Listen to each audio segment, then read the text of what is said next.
We all know rejection sucks. Can speak from plenty of personal experience on that one, but they're going to have clients hang up and say, hey, I've been called 10 times today. I don't want to hear the Medicare 101 spiel again. I'm done. Don't call me.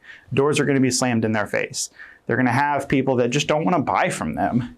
Look for people that have experience dealing with something along those lines. You can look a little more directly, such as former used car salesmen, or you can look a little bit more abstractly. We've heard great stories of people that were former waiters, waitresses, bartenders, making really, really solid agents because they're used to working with a variety of people and a variety of people that are in different moods as well when you're talking to them. If you're looking at your admin staff, what's their customer service experience like? We all know that when you're calling carriers, there are sometimes long hold times. Sometimes you get really frustrating answers that just don't mesh with what you were thinking that it should be. How patient are they when they're on the phone, when they're talking to your frustrated clients because they got a bill and it just doesn't make sense with what they thought it was going to be?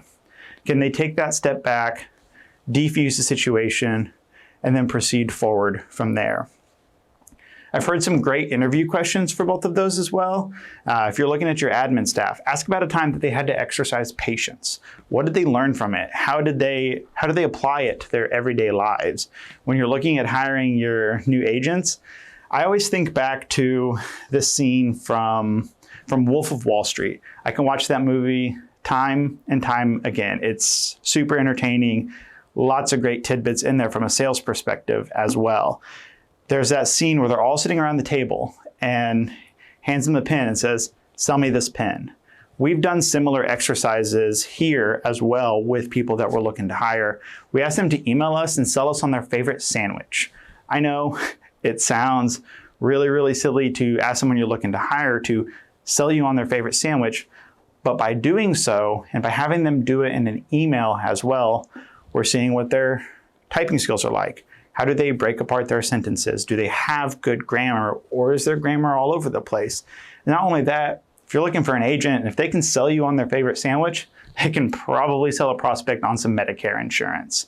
Those are a couple things to look at and to ask when you're going through this initial evaluation process. And as well, look at what skills you can teach. Ask yourself, what do you bring to the table as a boss? What opportunities do they have here that they may not have at another job? Why should they work for you? When you're looking at all of that and asking yourself all of those questions, think back to that job listing.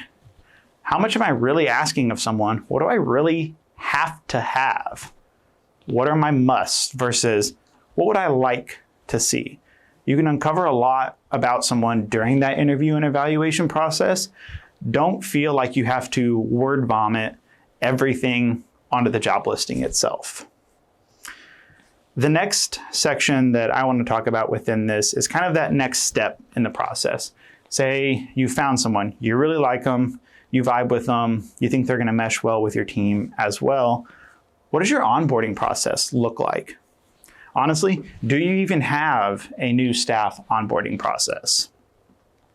For your new agents, it's really, really stressful to make that commission jump if they've never done it before, or if they're an experienced agent, to come over from another agency, leave the systems that they're used to, and come over and work for you. That's a big jump and a big change. And on your admin side, what are you asking them to do? Who do they need to sit with? Who do they need to shadow at your company? How long do they need to shadow with them for? Do they need to do 2 weeks of watching you run appointments so they kind of start to learn the jargon and the lingo and everything that we all are so used to by being in this industry every single day? Do they need to sit with some of your other admins as well for a couple weeks before they hop on the phones and directly work with your clients? Really think about that, because your clients are your business. Without them, you're done. If you have a really bad admin and that's their first point of interaction with your agency, it doesn't set a very good tone for moving forward with them.